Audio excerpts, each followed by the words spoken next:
Students, यहां से हम स्टार्ट कर रहे हैं वेव ऑप्टिक्स। और वेव ऑप्टिक्स के जो पहले समर्थक थे वह थे क्रिस्टियन ह्यूजन। जब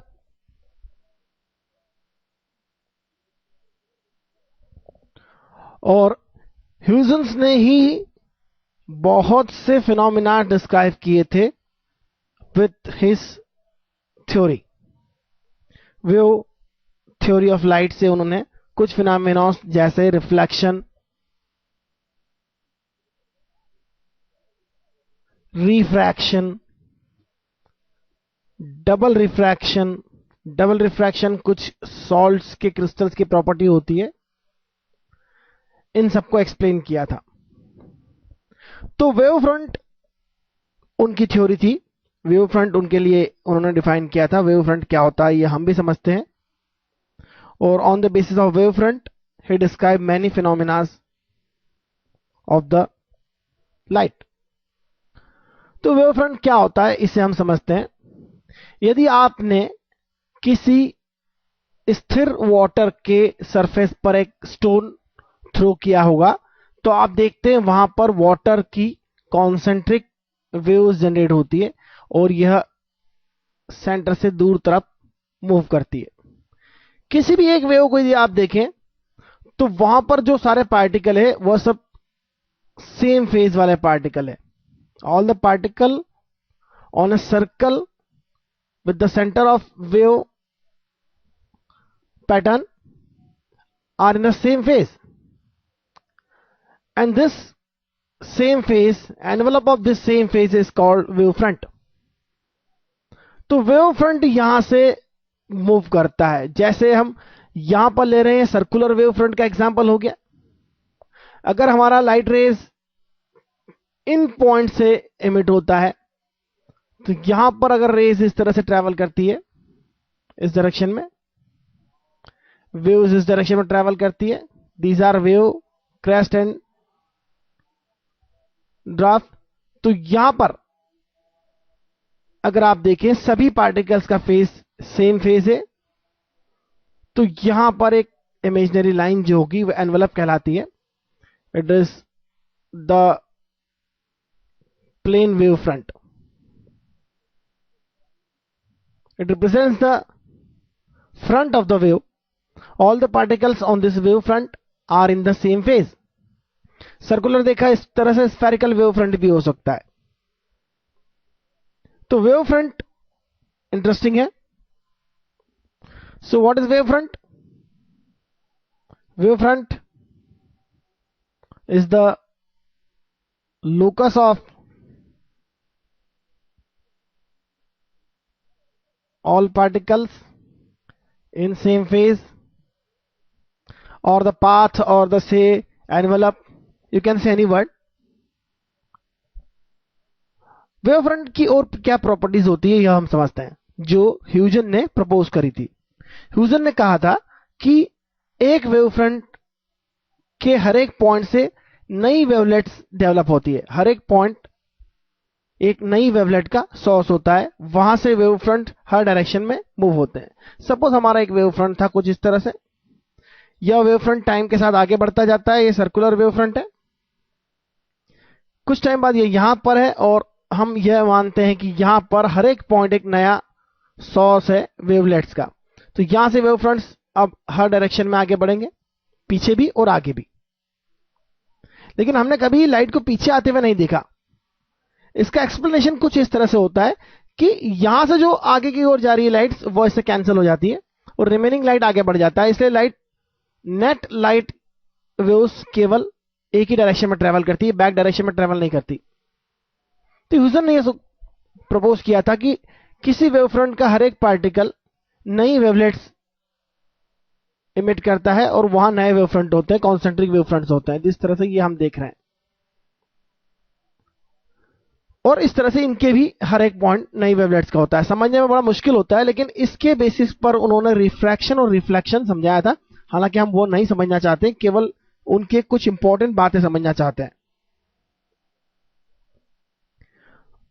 तो यहां पर जो वेव फ्रंट है वह कुछ इस तरह से आगे बढ़ता जाएगा और उसके हर एक पॉइंट से नए वेव फ्रंट्स जनरेट होते जाएंगे, नए वेवलेट्स जनरेट होंगे, नया सोर्स होगा वेव्स का, and this wavelets are called secondary wavelets.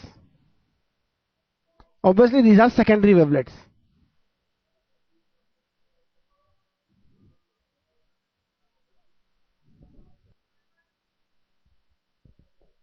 दो वेवफ्रंट के बीच की डिस्टेंस कैसे फाइंड करते हैं यह हम देखेंगे और उसके बाद हम आगे बात करेंगे. यहां से यहां तक की जो डिस्टेंस होगी वह speed of light into time tau होगी. This is the distance between two wave fronts, that is equal to speed of light into time to travel from here to here.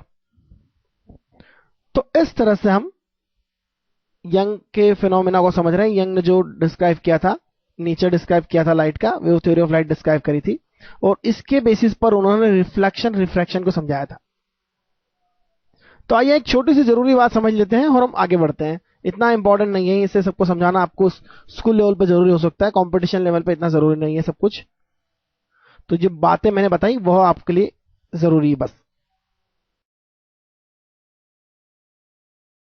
Principle of least time, this is one of the outcome from the wave theory.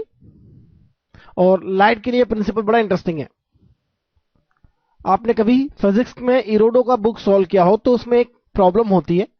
अगर आपको इस point A से इस point B तक पहुंचना है, point A to point B तक पहुंचना है, तो लीस्ट टाइम क्या होगा. यहां दो बातें बड़ी इंटरेस्टिंग है. एक तो इस मीडियम में स्पीड v1 है, इस मीडियम में स्पीड v2 है, और थोड़ी देर के लिए मैं एज्यूम करता हूं v2 is less than v1. तो लीस्ट टाइम क्या होगा. आप यहां से यहां कैसे पहुंचेंगे, यहां पहुंचेंगे फिर ऐसा पहुंचेंगे, या यहां पहुंचेंगे फिर ऐसा पहुंचेंगे, या डायरेक्ट सीधे ए से बी पहुंचेंगे, कैसे पहुंचेंगे. तो शायद आपको कैलकुलेशन करना होगा जैसा कि उस प्रॉब्लम में आप सॉल्व करने के लिए करते हैं. लेकिन अगर लाइट को इन दो पॉइंट से पास होना है और उसके लिए इस मीडियम में स्पीड v1 है, इस मीडियम में स्पीड v2 है, तो वह लीस्ट टाइम में यहां से यहां पहुंचेगा. कैसे पहुंचेगा. तो लाइट को अगर यहां से यहां पहुंचना है तो लीस्ट टाइम पाथ जो होगा वो कुछ इस तरह से होगा. लाइट को यहां से यहां पहुंचना है ए से बी तक, लीस्ट टाइम पाथ कुछ इस तरह से होगा. और आपको भी अगर यहां से यहां पहुंचना है और v1 स्पीड आपकी इस मीडियम में है, v2 स्पीड आपकी इस मीडियम में है, तो यहां से यहां पहुंचने का तरीका कुछ इस तरह से होगा. और यहां इनमें रिलेशन क्या होगा आप देखिए. Suppose this angle is I, this angle is R, then sine I by sine R जो होगा वह लाइट के लिए रिफ्रैक्टिव इंडेक्स होता है. और आप देख सकते हैं बेंडिंग टुवर्ड्स द नॉर्मल. और यह जो होगा वह होगा v1 upon v2, speed of light in this media divide by speed of light in denser media. This is the outcome of theory. That means light is more intelligent than us. It does not take a calculator or anything. It calculates the path and follows this path.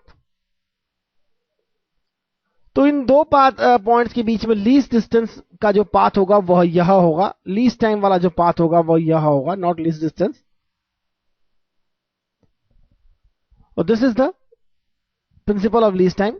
It can be use somewhere wherever the problems are there. Let us see something next. Now we are going towards the interference. और interference में हम Young's double slit experiment को समझेंगे. उसके पहले we need to recall the principle of superposition that we studied in class 11. Principle of superposition is very simple. If displacement of a media point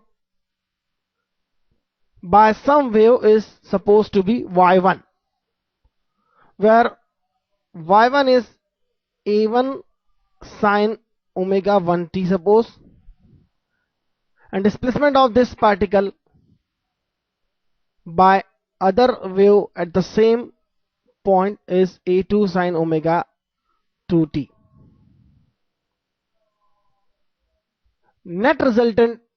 net और से resultant displacement जो होगा वो होगा y1 plus y2, that is the vector addition of these two displacements.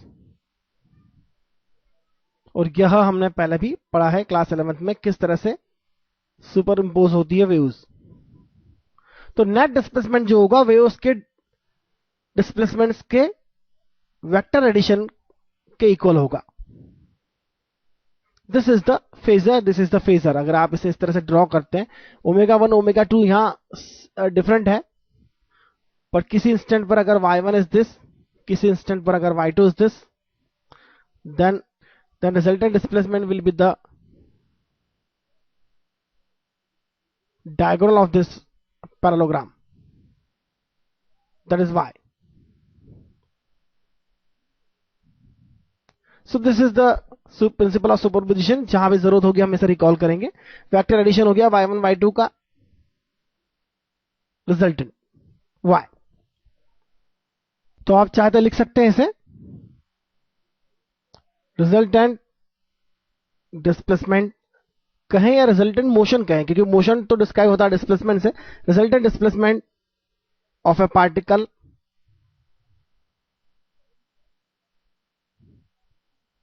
Of A media is vector sum of